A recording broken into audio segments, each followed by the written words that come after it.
Okay, so this coming Sunday, we're going to be talking about Jesus's warning about a specific kind of dishonesty. It's that dishonesty when you say, "Hey, I swear to God, I promise, I'm telling the truth."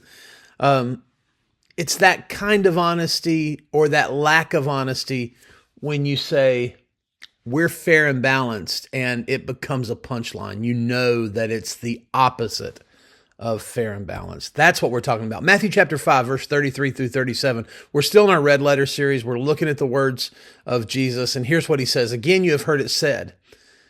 You've heard that it was said to the people long ago, do not break your oath, but fulfill to the Lord the vows you have made. But I tell you, do not swear an oath at all, either by heaven, for it's God's throne, or by earth, for it's his footstool, or by Jerusalem, for it's the city of the great king. Do not swear by your head, for you cannot even make one hair white or black. All you need to say is simply yes or no. Anything beyond this comes from the evil one. That's weird, right? Anything beyond just yes or no comes from the evil one. That's odd to me. Because, sometimes somebody says, "Hey, are you really going to be there? Will you do this?" And you say, "Yeah, I promise I'll be there." And you don't mean to, well, maybe that's just a yes or a no, a promise. It's not a swear. It's not an oath. I don't know. This is an interesting text. When you hear Jesus say, "Let your yes be yes and your no be no," what emotions come up for you? Comfort, pressure, freedom, or is it something else altogether? What do you think when someone says something followed by, "I swear to God, I'm going to be there, swear to God," or I'll give you the money, swear to God, or "This is a great investment, swear to God." It reminds me of, well, we'll get there. It reminds me of when politicians just kind of drop in, a Bible verse or some religious text or some verse, some religious concept or some church home or something. Have you noticed how often politicians drop something religious into their campaigns? Does it work for you? Does it work if they're already on your side more than if they are on the other side? I think that's true for me. Someone drops in something about caring for the poor because Jesus said so. That's already in my heart. You know what? I say that it's already in my heart, but I wonder if that's me making a promise that's not accurate. I don't know. When somebody comes to me, or when I come across somebody that's renting or has been renting for a long time, and they should be homeowners, I do have some compassion for them. I have real compassion for them. I want to help them. I helped somebody last week that they were already homeowners, but they were completely out of space because they seemed to be good people. They were like adopting kids and caring for kids, and so I spent a lot of time helping them for a very small payday, and I say that because it's just what happened. I remember at the end of it thinking, "Ugh, did I waste a lot of time to make very little money on this deal?" I wonder if that's my real heart coming out, or if when I say, I want to help people, if that's me saying something like politicians do, trying to drop in good things. I don't know. What do you think? Do politicians' words work on you? In your experience, where is it hardest to be fully truthful? In relationships, in work, in family, or is it just with yourself? Have you ever made a promise to yourself that you find yourself breaking and you think, "Why can't I keep my promises to myself?" Do you think Jesus is more concerned here with honesty or trust? And what's the difference between honesty and trust? Is there someone you trust, but they're not really honest? It's kind of like there's no honor among thieves, but maybe partners in crime. They really trust each other, but they know they're being deceptive, or do they not? Do they not even put it all together? Does it just not cross their mind? What about, I mean, I think about honor among thieves, and I go straight to politics. This it's hard for me to read this passage and not think about political deception. And it's on both. If you're an American and you're thinking Republican, Democrat, and you're thinking one of them's honest and the others are the others liars, I think you've bought a lie, because there's dishonesty on both sides.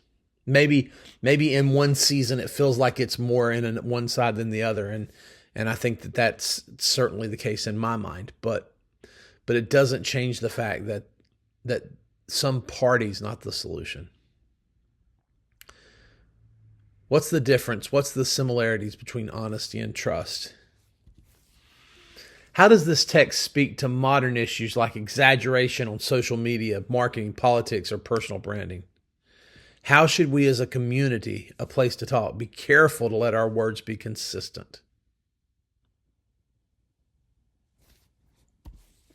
Have you ever been in a situation where someone's words sounded right, but their life told a different story? If we were to do a personal audit of our own words and our actions and ask ourselves, do my actions and do my words align? As I've been thinking about this text, it's really been making me think, are my words and my actions aligned? You